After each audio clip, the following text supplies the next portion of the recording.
ഒരു വീടിനെ സംബന്ധിച്ചിടത്തോളം ഏറ്റവും പ്രധാനപ്പെട്ട ദിക്കാണ് കന്നിമൂല. ആ കന്നിമൂലയിൽ പാടില്ലാത്തതായിട്ടുള്ള ചില സംഭവങ്ങളുണ്ട്.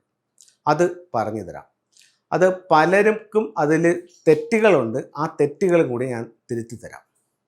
നമുക്കൊരു ജസ്റ്റ് ഒരു പ്ലാൻ എടുക്കാം. പ്ലാൻ വേണ്ട, ഒരു വീടിനെടുക്കാം. നമ്മുടെ ബേസിക് റൂൾ എന്ന് പറയുന്നത് സ്ക്വയർ അല്ലെങ്കിൽ റെക്ടാങ്കിൾ ഷേപ്പിലായിരിക്കണം വീട് എന്നുള്ളതാണ്. ഇത്തരത്തിൽ വരാത്ത ഏതൊരു വീടും വാസ്തുദോഷമുള്ള വീടാണെന്നുള്ള കാര്യത്തിൽ യാതൊരു സംശയവുമില്ല. ഇതൊരു വീടിൻ്റെ ഫ്രെയിമാണ്. ഇതിനെ ഞാൻ 9 ഡിവൈഡ് ചെയ്യുന്നു. ഇത് ചിലപ്പം 500 സ്ക്വയർ ഫീറ്റുള്ള വീടായിരിക്കും, അല്ലെങ്കിൽ 5000 സ്ക്വയർ ഫീറ്റുള്ള വീടായിരിക്കും. എന്ത് തന്നെ ആയിക്കോട്ടെ, വലുതായാലും ചെറുതായാലും വീടിനെ ഞാൻ കറക്റ്റ് 9 ഡിവൈഡ് ചെയ്യുന്നു. ഇത് സൗത്ത്, ഇത് നോർത്ത്, ഇത് വെസ്റ്റ്, ഇത് ഈസ്റ്റ്, തെക്ക്, വടക്ക്, പടിഞ്ഞാറ്, കിഴക്ക്. തെക്കും പടിഞ്ഞാറും കൂടി ചേർന്ന തെക്ക് പടിഞ്ഞാറ്. അപ്പോൾ ഇവിടെ വരാവുന്ന ചില വിഷയങ്ങൾ, ഈ വീടിൻ്റെ ഫ്ലൈങ് സ്റ്റാർ കണക്കെടുത്തു, അതിൻ്റെ ഡിഗ്രി എടുത്തു. ഇതിൻ്റെ തെക്ക് പടിഞ്ഞാറ് എന്ന് പറയുന്ന 45 ഡിഗ്രി എവിടം മുതൽ എവിടം വരെ ഉണ്ടെന്നുള്ളത് കൃത്യമായിട്ടും നമ്മൾ കണ്ടുപിടിച്ച് വെച്ചിരിക്കണം. ഇത്രയും ഭാഗം കന്നിമൂലയാണ്. സാധാരണ ആൾക്കാർ പറയുന്നത് ഇതാണ് കന്നിമൂല എന്നാണ് പറയുന്നത്. സമ്മതിച്ചു, അത് കന്നിമൂല തന്നെ. പക്ഷെ അങ്ങനെയാണെങ്കിൽ ഇതേത് ഭാഗം എന്ന് ചോദിച്ചാൽ മറുപടിയില്ല, അതും കന്നിമൂലയാണ്. ഇത് ഏത് ഭാഗമെന്ന് ചോദിച്ചാൽ അത് വെസ്റ്റാണ്, പടിഞ്ഞാറ് വശമാണ്. കാരണം അതിൻ്റെ 45 ഡിഗ്രിയിൽ മാറിയിട്ടാണ് ഇപ്പം ഞാൻ ആ മാർക്ക് ചെയ്ത പോയിന്റ് നിൽക്കുന്നത്. അതേസമയം ഇതിനകത്തെല്ലാം കന്നിയാണ്. കന്നി എന്ന് പറയുന്നത് തെക്ക് പടിഞ്ഞാറിന് 45 ഡിഗ്രിയാണ്. ഇവിടെ നമ്മളൊരു ടോയ്ലറ്റ് പണിയുന്നു. ഇവിടെ ഈ ഭാഗത്ത് നമ്മളൊരു ടോയ്ലറ്റ് പണിയാണ്.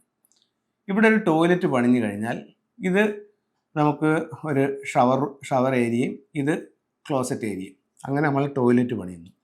ഇത് എവിടെയാണ്? ഇത് കന്നിമൂലയിലാണ്. കന്നിമൂല ഇവിടെയല്ലേ?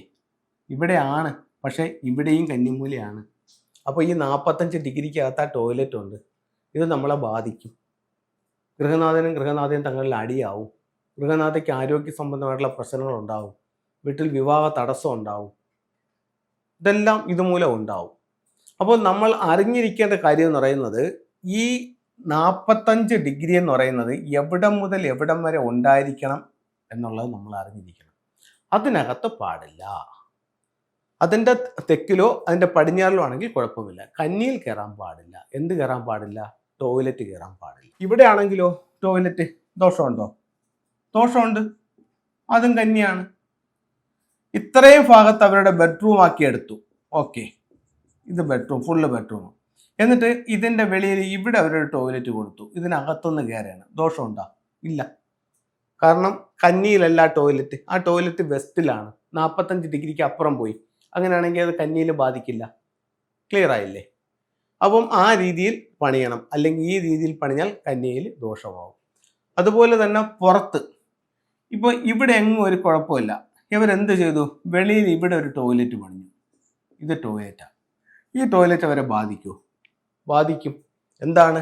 ഈ 45 ഡിഗ്രിയിൽ എന്ത് വന്നാലും ബാധിക്കും. ഈ 45 ഡിഗ്രിയിൽ എന്ത് വന്നാലും ബാധിക്കും. ഇവിടെ കൊണ്ടുവന്ന് സെപ്റ്റിക് ടാങ്ക് വെച്ചാലും ബാധിക്കും. ഇവിടെ കൊണ്ടുവന്ന് ബോർവെൽ വെച്ചാൽ ബാധിക്കും. ഇവിടെ കൊണ്ട് കിണർ വെച്ചാൽ ബാധിക്കും. ഇവിടെ കൊണ്ടുവന്ന് സെപ്റ്റിക് ടാങ്ക് വെച്ചാൽ ബാധിക്കും. ഇതെല്ലാം ഈ 45 ഡിഗ്രിക്കകത്തുള്ള കളികളാണ്. ഇപ്പൊ ഈ 45 ഡിഗ്രിക്കകത്ത് ഇവിടെ കൊണ്ടുവന്നിട്ട് നമ്മൾ ഒരു ഇത് വെച്ചാലോ, എന്താണ്, ഒരു ഗേറ്റ് വെച്ചാൽ ഉറപ്പായിട്ടും ബാധിക്കും. ഇവിടെ കൊണ്ടുവന്നൊരു ഗേറ്റ് വെച്ചാലോ കന്നിമൂലയിലാണ്, ഉറപ്പായിട്ടും ബാധിക്കും. അപ്പോൾ ഈ പറയപ്പെടുന്ന 45 ഡിഗ്രിക്കകത്ത് നിങ്ങൾക്ക് സെപ്റ്റിക് ടാങ്ക് വന്നിട്ടുണ്ടോ, ബോർവെൽ വന്നിട്ടുണ്ടോ, കിണർ വന്നിട്ടുണ്ടോ, അതല്ല ടോയ്ലറ്റ് വാഷ്റൂം വന്നിട്ടുണ്ടോ എങ്കിൽ ഉറപ്പായിട്ട് നിങ്ങളെ ബാധിക്കും. അപ്പോൾ ആ 45 ഡിഗ്രിയാണ് എവിടം മുതൽ എവിടം വരെ ഉണ്ടെന്നുള്ളത് നിങ്ങൾ ആദ്യം മനസ്സിലാക്കേണ്ടത്. അതിനകത്ത് ഇത് എന്തെങ്കിലും വന്നിട്ടുണ്ടോ എന്നുള്ളതാണ് മനസ്സിലാക്കേണ്ടത്. ഇതാണ് കന്നിമൂലയിൽ ഒളിഞ്ഞിരിക്കുന്ന രഹസ്യം. പലർക്കും ഇതറിയില്ല. അവർ ഈ പോയിന്റിൽ വന്നിട്ടുണ്ടെങ്കിൽ മാത്രമേ അതിനെ പരിഗണിക്കത്തതുമുള്ളൂ, അതിന് പരിഹാരം ചെയ്യത്തതുമുള്ളൂ, അതിനെ ഒഴിവാക്കത്തതുമുള്ളൂ. ആ പോയിന്റിലല്ല, ആ 45 ഡിഗ്രിക്ക് അകത്ത് വന്ന് ഉറപ്പായിട്ടും ബാധിക്കും.